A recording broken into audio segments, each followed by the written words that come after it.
அனைத்து தமிழ் உறவுகளுக்கும் அன்பு வணக்கங்கள். நாட்டையே உலுக்கிய அண்ணா பல்கலைக்கழக மாணவி பாலியல் வன்கொடுமை சம்பவம். அந்த சம்பவத்தில் குற்றம் சாட்டப்பட்ட ஞானசேகரன் குற்றவாளிதான் என்று சென்னை உயர்நீதிமன்றத்தின் மகளிர் நீதிமன்ற பிரிவில் இன்றைக்கு தீர்ப்பு வழங்கப்பட்டுள்ளது. அவருக்கான தண்டனை விவரங்கள் என்ன என்பது பற்றி வருகின்ற ஜூன் 2ஆம் தேதி அறிவிக்கப்படும் என்றும் நீதிமன்றம் அறிவித்து உள்ளது. இப்ப இது உண்மையாகவே பாராட்டப்பட வேண்டிய ஒரு செய்தி தான். ஏன் அப்படின்னா, சம்பவம் நடந்து 5 மாதத்திற்குள்ளாக அந்த பாலியல் வன்கொடுமை வழக்கை விசாரித்து குற்றவாளிக்கு தண்டனையும் கிடைக்க போகுது. கடந்த டிசம்பர் மாதம் 23ஆம் தேதி இந்த சம்பவம் நடந்துச்சு. அந்த சம்பவம் ஒட்டுமொத்த தமிழ்நாட்டையும், இன்னும் ஏன் ஒட்டுமொத்த இந்தியாவையும் உலுக்கி போட்டுச்சு அப்படின்னு சொன்னா அது மிகையல்ல. நீங்களே யோசிச்சு பாருங்க. தமிழ்நாட்டிலேயே முதன்மையான மிக முக்கியமான ஒரு பல்கலைக்கழகம், அந்த பல்கலைக்கழக வளாகத்திற்குள்ளேயே அந்த பல்கலைக்கழகத்தில் படித்துக் கொண்டிருக்கின்ற மாணவியை யாரோ ஒரு 3ஆம் நபர், அந்த பல்கலைக்கழகத்திற்கும் அவருக்கும் எந்த தொடர்பும் இல்லை, அவர் ஒரு திமுக நிர்வாகி, இல்ல வேணாம் நம்முடைய முதலமைச்சர் சொல்ற மாதிரி சொல்லணும் அப்படின்னா அவர் ஒரு திமுக அனுதாபி, அப்படிப்பட்ட ஒரு 3ஆம் நபர் அந்த பல்கலைக்கழக வளாகத்திற்குள்ளேயே நுழைந்து அந்த மாணவியை பாலியல் பலாத்காரம் செய்திருக்கிறார் என்பது பெற்றோர்கள் மத்தியிலையும் ஒட்டுமொத்த தமிழ்நாட்டு மக்கள் மத்தியிலையும் மிகப்பெரிய அதிர்ச்சியை ஏற்படுத்துச்சு. அப்படிப்பட்ட ஒரு கொடூரமான பாலியல் வன்கொடுமை வழக்கில் இன்றைக்கு தீர்ப்பும் கிடைச்சிருச்சு. ஆனா இந்த வழக்கை பொறுத்த வரைக்கும் இன்னும் கேட்கப்பட வேண்டிய சில முக்கியமான கேள்விகள் மிச்சம் இருக்கு. அதுல ரொம்ப ரொம்ப முக்கியமான கேள்வி என்ன அப்படின்னா, யார் அந்த சார்? இன்னைக்கும் அந்த கேள்விக்கு மட்டும் விடையே கிடைக்கல. இப்ப யார் அந்த சார் என்ற கேள்வி உட்பட இந்த அண்ணா பல்கலைக்கழக பாலியல் வன்கொடுமை சம்பவம் தொடர்பாக மக்கள் மத்தியில் எழுந்த இன்னும் பல கேள்விகள், ஐயங்கள், இது எல்லாத்தையும் மையப்படுத்தி எதிர்க்கட்சி தலைவர் ஐயா எடப்பாடி பழனிசாமி அவர்கள் தன்னுடைய எக்ஸ் தளத்துல ஒரு விரிவான பதிவை போட்டு இருக்கிறாரு. அவரும் கூட சில முக்கியமான கேள்விகளை எழுப்பி இருக்கிறாரு. அது என்னென்ன அப்படின்னு ஒண்ணா பார்க்கலாம். என்ன சொல்றாரு? நாட்டையே உலுக்கிய அண்ணா பல்கலைக்கழக பாலியல் வழக்கில் நீதிமன்றம் இன்றைக்கு தீர்ப்பு அளித்துள்ளது. இந்த வழக்கில் தொடர்ந்து போராட்டம் நடத்தி மாணவியின் குரலாக மக்கள் மன்றத்தில் ஒலித்து வந்த தொடர் முன்னெடுப்புகளின் ஊடாக தன்னிடம் வழங்கப்பட்ட குற்றப்பத்திரிகை மற்றும் ஆவணங்கள் அடிப்படையில் நீதிமன்றம் வழங்கியுள்ள தீர்ப்பு வரவேற்கத்தக்கது. நாமும் கூட அதையே தான் சொல்றோம். இந்த தீர்ப்பு வரவேற்கத்தக்கது, அதில் மாற்று கருத்து இல்லை. ஆனால் இருப்பினும் மக்கள் மன்றத்தில் இந்த வழக்கு குறித்து ஸ்டாலின் மாடல் அரசு மீது நிலவும் முக்கியமான கேள்விகளுக்கு இன்னும் விடை கிடைக்கவில்லை. என்ன கேள்விகள்? இந்த வழக்கில் முதலில் கைது செய்யப்பட்ட ஞானசேகரன் உடனடியாக விடுதலை செய்யப்பட்டது ஏன்? இது ரொம்ப ரொம்ப முக்கியமான கேள்வி.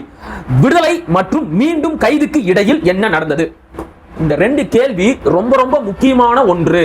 இப்ப இந்த சம்பவம் தொடர்பான செய்திகள் சமூக வலைதளத்துல பரவுவதற்கு முன்னாடி, ரொம்ப வேகமா பரவுவதற்கு முன்னாடி ஞானசேகரனை கைது பண்ணி உடனடியா விடுதலை செஞ்சிட்டாங்க. அடுத்து மறுபடியும் அவனை கைது செஞ்சாங்க. இப்ப அவனை கைது செஞ்சீங்கல்ல, எதுக்காக அவனை விடுதலை செஞ்சீங்க? யாரு சொல்லி விடுதலை செஞ்சீங்க? விடுதலை செஞ்ச அவனை மறுபடியும் கைது செஞ்சீங்கல்ல, இடைப்பட்ட இந்த நேரத்துல என்ன நடந்தது? அவன் என்ன பண்ணா? இந்த கேள்விக்கெல்லாம் இதுவரைக்கும் விடை கிடைக்கவே இல்லை.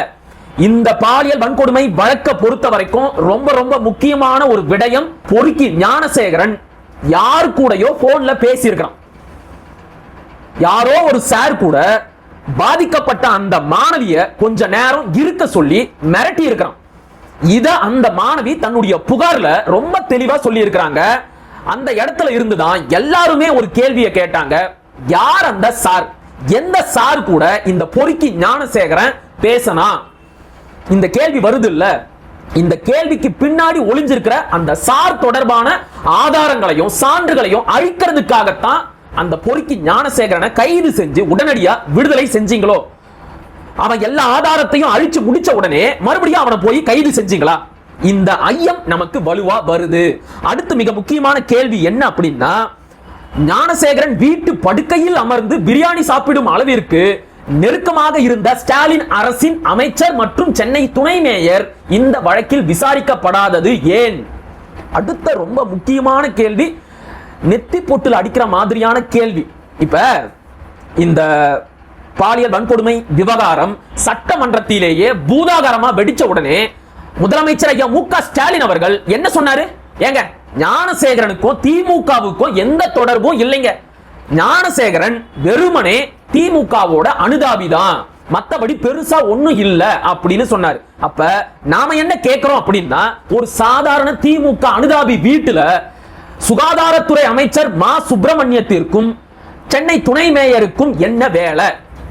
அந்த பொறுக்கி ஞானசேகரனோட வீட்டுல உட்கார்ந்து, அதுவும் அவன் வீட்டு படுக்கை அறையில உட்கார்ந்து பிரியாணி சாப்பிடுற அளவுக்கு ஞானசேகரனுக்கும் சுகாதாரத்துறை அமைச்சர் மா சுப்பிரமணியத்திற்கும் சென்னை துணை மேயருக்கும் என்ன நெருக்கம், என்ன தொடர்பு?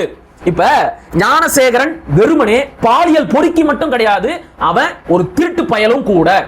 பல நாள் ராத்திரி நேரத்துல ஆள் அரவம் இல்லாத வீட்டுக்குள்ள முகமூடிய போட்டுக்கிட்டு பொருட்களை கொள்ளையடித்த திருட்டு நாய் எது? அந்த திருடனோட வீட்டுல, பாலியல் பொறுக்கியோட வீட்டுல சுகாதாரத்துறை அமைச்சர் மா சுப்பிரமணியத்திற்கு என்ன வேலை?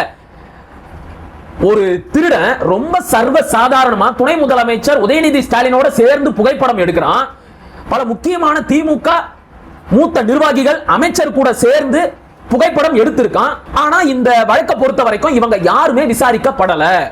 இதுவும் இந்த இடத்துல நாம கேட்கப்பட வேண்டிய முக்கியமான கேள்வி. அடுத்த முக்கியமான கேள்வி என்ன அப்படின்னா, எஸ்ஐடி ஸ்பெஷல் இன்வெஸ்டிகேஷன் டீமில் பணியாற்றிய டிஎஸ்பி ராகவேந்திரா ரவி ராஜினாமா செய்தது ஏன்?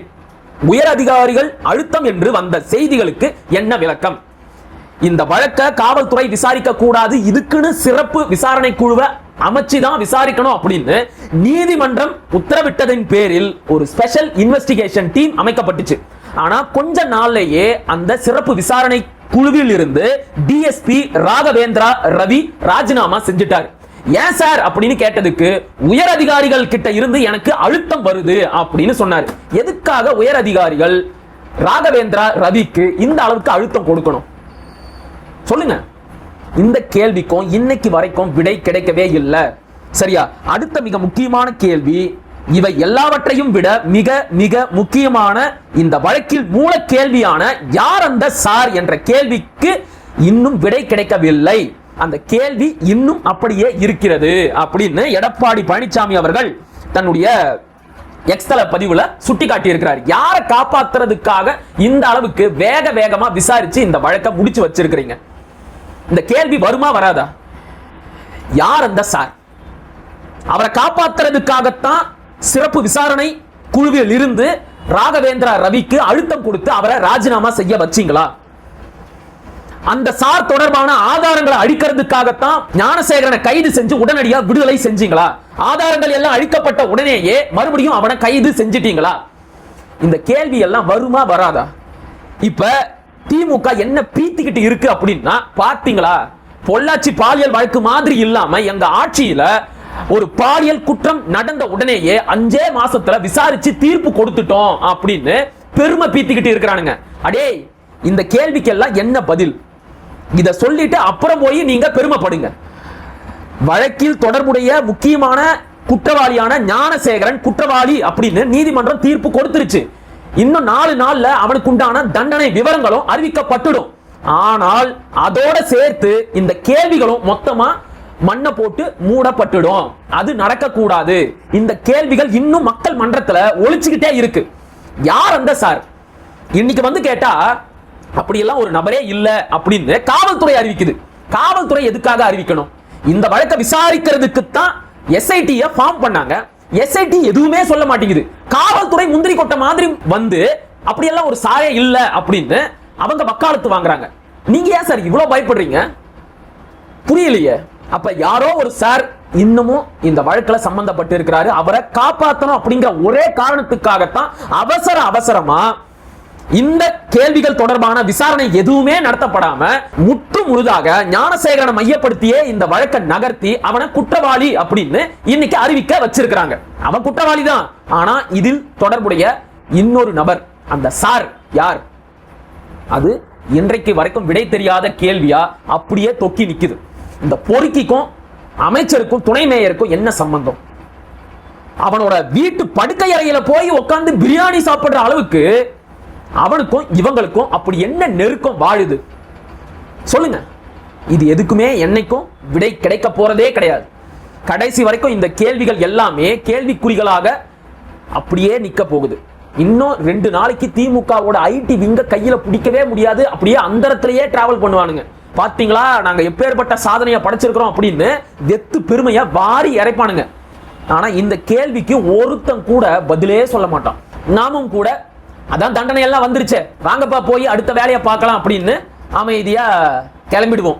அதானே எல்லாத்தையும் சகிச்சு சகிச்சு எரும மாடு தோல் மாதிரி நம்ம தோல் தடிச்சு போச்சு. அதனால தான் எந்த அளவுக்கு ஒரு பாதிப்பு ஏற்பட்டாலும் அதை பத்தி பெருசா கவலைப்படுறதே கிடையாது. நாம உண்டு, நம்ம வேலை உண்டு, நம்ம வயிறு நிறைஞ்சா போதும் அப்படின்னு வாழ பழகிட்டோம். சிறப்பு. இப்படியே இருப்போம். நாம இப்படியே இருந்தாதான் இந்த தமிழனை இந்த திராவிடர்கள் சுரண்டறதுக்கு வசதியா இருக்கும். சரியா? மறுபடியும் இவனுங்களுக்கே ஓட்டு போடுங்க, நாடு உருப்பிடும். மீண்டும் அடுத்த காணொலியில் சந்திப்போம். அதுவரை இணைந்திருங்கள். இது உங்கள் நெற்றிக்கன், நான் உங்கள் மகிழன். படிப்போம், பகிர்வோம், பயன்பெறுவோம், கற்போம், கற்பிப்போம், களமாடுவோம். தமிழ் வெல்க, தமிழர் வாழ்க, தமிழ்நாடு வளர்க, தமிழ் தேசியம் மலர்க மலர்க மலர்க. நன்றி, வணக்கம்.